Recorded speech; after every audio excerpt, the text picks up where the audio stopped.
कविता तपस्विनीर पत्र ए तपस्विनीर पत्र कवितार 95 माने 95टी प्रश्न जेते भी प्रश्न अच्छी तेणु यही MCQ वीडियोटी को देखीदेले आउ किछि आपण मानू फॉलो करने को पड़ोनी केते सुंदर भाव में देखिए। प्रथम प्रश्न समस्ते लाइव चैट बॉक्स रे आंसर देबे।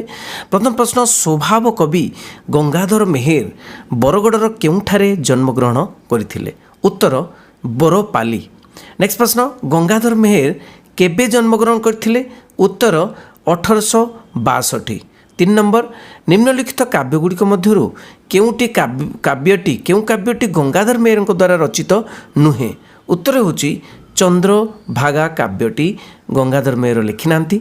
निम्नलिखित काव्यगुड़िक मध्यरु गंगाधर मेहेर श्रेष्ठ कृतिटी को बाछ। श्रेष्ठ कृति होची तपस्विनी।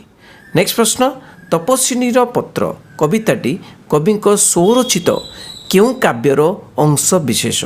उत्तर होची तपस्विनी काव्यर अंश विशेष। तपस्विनीर पत्र कवितारे कवि तपस्विनी बोली काहाकू संबोधन करिसेंती? उत्तर होची एठी सीता देवी हम। एटा सीता देवी हम। सीता देवी को तपस्विनी बोली कहैछि। तपस्विनीर पत्र काहा उद्देश्य रे लिखित? रामचंद्र को उद्देश्य रे लिखित। शरण वत्सल बोली कवि काहाकू कहिसेंती? शरण वत्सल बोली कवि श्री रामचंद्र को कहिसेंती।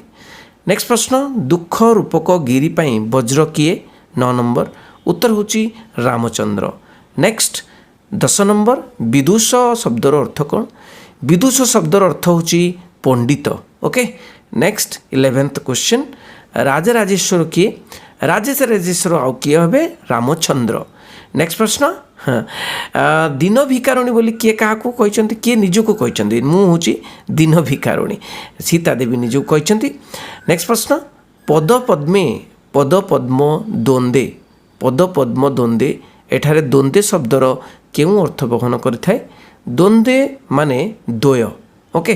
पद्म द्वय। नेक्स्ट प्रश्न 14 नंबर शत्रु रूपक गजर अंकुश परी किए? से होचंती रामचंद्र। दुख रूपक पर्वत को ध्वंस करुथुबा वज्र किए? से होचंती रामचंद्र। दूर रे रही किए पत्र माध्यम रामचंद्र को पदपद्म प्रणति जणाइछंती? दूर रे रही। उत्तर होची सीता देवी जणाइछंती। 17 नंबर मधुर आशा को लेखक कहा सह तुलना करछंती? मधुर आशा को लेखक अंधकार सहित तुलना करछंती। किए निजर मधुर आशा रूपक अंधकार को दूर करने पर निवेदन करिछंती? उत्तर होची सीता देवी। नेक्स्ट प्रश्न सीता देवी को मन मध्य केउ संदेह सृष्टि होईची? उत्तर होची रामचंद्रकर द्वितीय पत्नी ग्रहण। ऑप्शन ए आउची आंसर। नेक्स्ट प्रश्न 20 नंबर प्रश्न महायज्ञ रे किए दीक्षित होइतिबे बोली कुआ जायछि? महायज्ञ रे रामचंद्र दीक्षित होइतिबे बोली कुआ जायछि। नवबामा बोली क्या कहुई? नवबामा होचंती नवविवाहिता द्वितीय पत्नी। नवबामा कहार बामांक दीक्षित होइतिबे बोली सीतादेवी मनरे संदेह सृष्टि होइछि? उत्तर होची रामचंद्रकर बामांके दीक्षित होइतिबे बोली कहुई। नेक्स्ट प्रश्न बामांक विक्षित एठारे विक्षित शब्दर केउ अर्थ बहन करिथाय? उत्तर होची शोभित अर्थ बहन करिथाय। विक्षित माने शोभित। किए कातरे कांता रही निवेदन करिछंती? उत्तर होची सीता देवी निवेदन करिछंती। कांतारे शब्दर अर्थ लेख।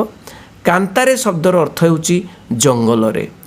26 नंबर दुख को लेखक पर्वत सहित तुलना देइथिबा बेले काहाको वज्र सहित तुलना देइछंती? उत्तर होची रामचंद्र को वज्र सहित तुलना करिछंती। रिपु शब्दर अर्थ लेख। रिपु शब्दर अर्थ होची शत्रु।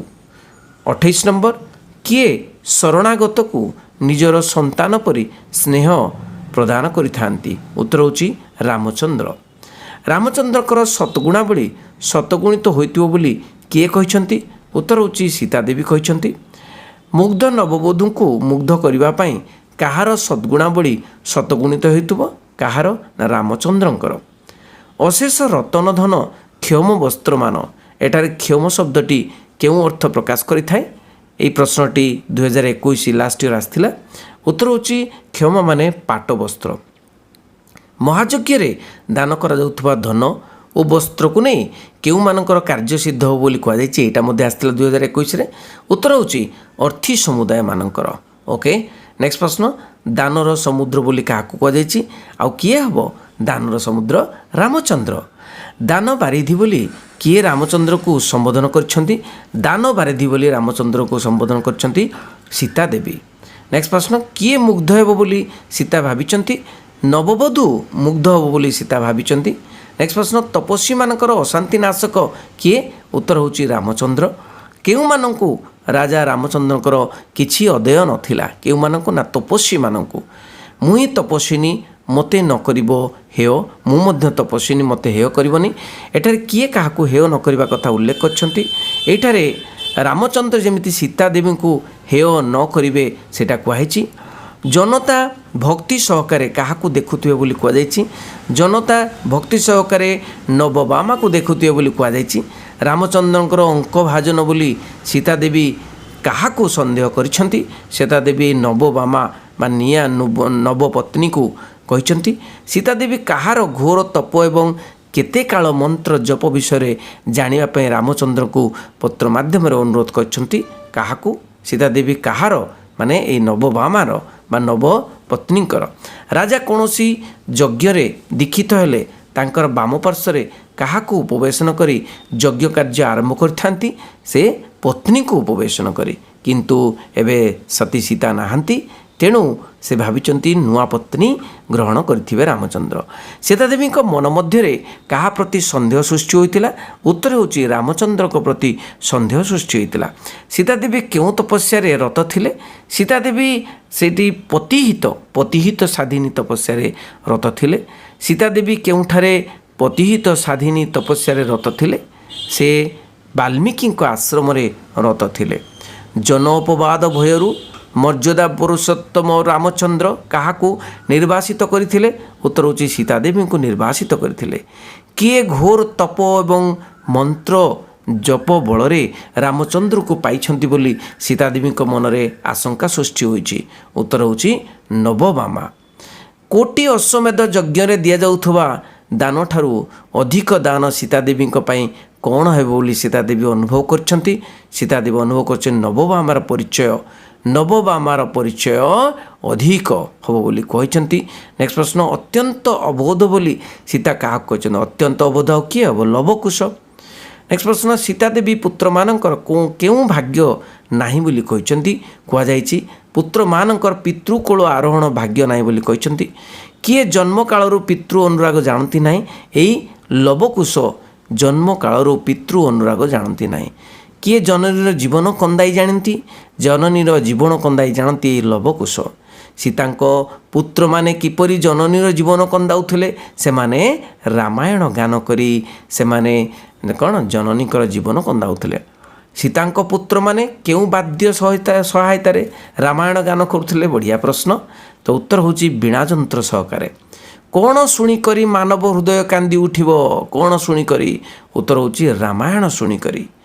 ତରୁଲତା ଗଣ କ'ଣ ଶୁଣି ଅଥଇ ହୁଅନ୍ତି ବୋଲି ସୀତା ଲେଖିଛନ୍ତି? ତରୁଲତା ଗଣ କ'ଣ? ଏଇ ରାମାୟଣ ଗାନ ଶୁଣି ଅଥଇ ହୁଅନ୍ତି ବୋଲି ସୀତା ଲେଖିଛନ୍ତି। ଲବକୁଶ କାହାର ଚରିତ୍ରରେ ବିମୋହିତ ହୋଇଥିଲେ? ଲବକୁଶ ଏଇ ରାମଚନ୍ଦ୍ରଙ୍କ ଚରିତ୍ରରେ ବିମୋହିତ ହୋଇଥିଲେ। 58 ନମ୍ବର, ଶିଶୁପୁତ୍ର ଦ୍ୱୟ କାହା ସହିତ ଅଯୋଧ୍ୟା ଯାଉଥିଲେ? ଶିଶୁପୁତ୍ର ଦ୍ୱୟ ବାଲ୍ମୀକିଙ୍କ ସହିତ ଅଯୋଧ୍ୟା ଯାଉଥିଲେ। ସୀତାଙ୍କ ଶିଶୁପୁତ୍ର ଦ୍ୱୟଙ୍କ ମନ କ'ଣ ପାଇଁ ଆକର୍ଷିତ ହୋଇଥିଲା? ସୀତାଙ୍କ ଶିଶୁପୁତ୍ର ଦ୍ୱୟ ମନ ରାମଚନ୍ଦ୍ରଙ୍କର ପଦପଙ୍କଜ ଦର୍ଶନ କରିବା ପାଇଁ ଆକର୍ଷିତ କରିଥିଲା। ସୀତାଙ୍କର ହୃଦୟ କେଉଁଥିରେ ହାଣି ଯାଉଥିଲା? ସୀତାଙ୍କର ହୃଦୟ କେଉଁଥିରେ? ନା ରାମଚନ୍ଦ୍ରଙ୍କର ଅତୀତର ଦୁଃଖ କାହାଣୀ ଶୁଣି ହାଣି ହେଇଯାଉଥିଲା। ନେକ୍ସଟ ପ୍ରଶ୍ନ, ସୀତା ଦେବୀ କାହାର ଐଶ୍ୱକ୍ୟ ଦମନ କରିବାକୁ ଚାହିଁଲେ? ସୀତା ଦେବୀ କାହାର? ନା ନିଜ ମନର। ଏଇଟା ହେବ କ'ଣ? ଲବକୁଶ ହେବ ନାହିଁ, ଏଇଟା ହେବ ନିଜ ମନର ଐଶ୍ୱକ୍ୟ ଦମନ କରିବାକୁ ଚାହିଁଲେ। ନେକ୍ସଟ ପ୍ରଶ୍ନ, ଧୀରବର ସେ କଥାକୁ ଘେନି ତୁମ୍ଭ ଶ୍ରୁତି। ଏଠାରେ ଧୀରବର କାହା ଉଦ୍ଦେଶ୍ୟରେ କୁହାଯାଇଛି? ଧୀରବର ହେଉଛନ୍ତି ରାମଚନ୍ଦ୍ର। ଶ୍ରୁତି ଶବ୍ଦର ଅର୍ଥ ଲେଖ। ଶ୍ରୁତି ଶବ୍ଦର ଅର୍ଥ ହେଉଛି ଶ୍ରବଣ। ବୈଦେହୀ କାହାର ଅନ୍ୟ ନାମ? ବୈଦେହୀ ବିଦେହର କନ୍ୟା। ବୈଦେହୀ କିଏ ହେଉଛି? ସେ ହେଉଛନ୍ତି ସୀତା ଦେବୀ। रामचंद्र कहार प्रणय को सपन मणिबे बोली सीतादेवी पत्र उल्लेख करछंती। हे रामचंद्र, हे श्रीरामचंद्र, कौन कहार प्रणय को सपन मन करिवो ना वैदेहीर प्रणय बा सीतादेवींकर प्रणय बा प्रेम को सपन मन करिवो। नेक्स्ट प्रश्न, कहार सुंदर मुख को देखी रामचंद्र वैदेही प्रणय को सपन मन करिवे बोली सीतादेवी पत्र उल्लेख करछंती। से कहछंती एई नव प्रणयिनी नवबामा को देखी मो प्रेम को भूली जीवे बोली कहछंती। कहार नयनर अश्रुरे पत्रटी धोइत हो जाइतला। कहार नयन रे ना सीतादेवींकर नयनरू अश्रु जो निर्गत होता से पत्र धोत होता। क्या देखी सीता 68 नंबर, क्या देखी सीता पत्र लिखन बंद हो गला। क्या देखी उत्तर हूँ लवकुश को देखी सीतादेवी पत्र लिखुला समय किए आनंद हसी हसी पहुँचले। बहुत बढ़िया प्रश्न। उत्तर हूँ से लवकुश हसी हसी पहुँचले। सीता क्यों प्रसंग को निजर ऐच्छुक दमन करिपारु नथिले। सीता क्यों प्रसंग को ना रामचंद्रकर अतीतर दुख कहानी निजर ऐच्छुक्य दमन करें। क्यों माने रामचंद्र ठारे शरण वत्सलता शत्रु दमनकारी एवं दुखहारी भावना देखी था। उत्तर हूँ पंडित माने देखी था। किए राजराजेश्वर को पदवंदना पत्र माध्यम करते। उत्तर हूँ सीतादेवी करते। नेक्स्ट प्रश्न, दिन भिकारुणी बोली कविता रे क्या कहुई। दिन भिकारुणी बोली कविता रे वैदेही को कहुई। नेक्स्ट प्रश्न, कहा मनरे रामचंद्र को प्रति सन्देह जात होता। कहा मनरे। उत्तर हूँ सीतादेवी मनरे। नेक्स्ट प्रश्न, रामचंद्र क्यों महायज्ञ दीक्षित होते। रामचंद्र ये अश्वमेध महायज्ञ दीक्षित होते। अश्वमेध यज्ञ समय रामचंद्र क्यों पार्श्वर नववधू शोभा पाउथे बोली सीतादेवी सन्देह प्रकाश करछंती। क्यों पार्श्वर ना बाम पार्श्वर। मगध मुग्धवधू मुग्धवधू बोली क्या कहते ये जो नवबामा नववधू। ओके, किए महायज्ञ रे अशेष धन रत्न पाटवस्त्र मान दान करिवे बोली सीतादेवी पत्र कहते। से उत्तर हूँ रामचंद्र दान करिवे। गजरूपक शत्रु को क्यों थे आयत्त करा जाए। गजरूपक शत्रु को गजांकुश द्वारा आयत्त करा जाए। क्या सीतादेवी दयार रत्नमय। 80 नंबर प्रश्न, दयार रत्नमय बोली कहते सी होचंती रामचंद्र। 81 नंबर, किए मु किए ता जानिबार नुहे आवश्यक। एठारे मु किए क्या उद्देश्य कहुई। मु किए माने सीतादेवी निज कहते मु किए आवश्यक ना मत जानिबा। ओके, रामचंद्र क्यों मानकर अशांति नाशक थिले। रामचंद्र क्यों मानकर तपस्वी मानकर अशांति नाशक थिले। 83 नंबर, पूर्वे सेहु करिथिले क्यों घोर तप। एठारे कहार घोर तप विषय उल्लेख कराई। सीतादेवी पचारिछंती जे नवबामा क्यों घोर तप करछंती। तांकरी नवबामाकर घोर तप कथा कहुई। महायज्ञ रे महाराज कौन प्रदान करुथे बोली कहुई। महायज्ञ रे महाराज अशेष धन रत्न सहित पाटवस्त्र दान करुथे। सीता रामचंद्र ठारू क्यों मंत्र जानिबा को चाहूले। क्यों मंत्र ना नवबामा आचरित मंत्र। नवबामा क्यों मंत्र आचरित करी आपन को पाइची ताकू जनइबा पई कहचंती। शरण वत्सल ध्वज रिपु गजांकुश। एथिरे ध्वज शब्द अर्थ कौन। पताका। नवबामा बोली कवि क्या कहते। नवबामा नव विवाहिता द्वितीय पत्नी। रामचंद्रंकर सद्गुणावली शतगुणित होतुव कहीं ना। उत्तर होची एई मुग्ध नववधू को मुग्ध करिया पई। तापसंक अशांति नाशक बोली क्या कहुई। तापसंक अशांति नाशक बोली रामचंद्र को कहुई। सीतादेवी रामचंद्र को चिठी लिखि कौन मागिथिले। सीतादेवी रामचंद्र को चिठी लिखि मागिथिले नव प्रणयिनी क्यों घोर तपस्या करी क्यों मंत्र जप करी रामचंद्र को वर रूपे पाइले जनइबा पाई। 91 प्रश्न, सीतांक पुत्रद्वय किपरि जननी को जीवन कंदाउथिले। से बिना सहकारे रामायण गान करी। केते सुंदर प्रश्न। तरुलतागण कौन शुणी अथई हुअंती। अरे 100 रु 100 100 टार्गेट समस्तଙ୍କର। तरुलतागण कौन शुणी अथई हुअंती। तरुलतागण लवकुशंकर रामायण गान शुणी अथई हुअंती। सीतांक शिशुदय मन कौन पाई से आकर्षित करनौथला। सीतांक शिशुदय तांकर कौन आकर्षित करनौथला। रामचंद्र पदपंकज दर्शन करिबा पाई। कौन शुणी सीतांकर हृदय हानि हो जाउथला। रामचंद्रंकर गत दुखर कहानी शुणी। रामचंद्र सीतांक प्रेम को कहीं सपन मन करिवे बोली सीता लिखिछंती। कहीं ना नव प्रणयनीर मुख दर्शन करी। 95टी प्रश्न मु आलोचना कली पिला माने।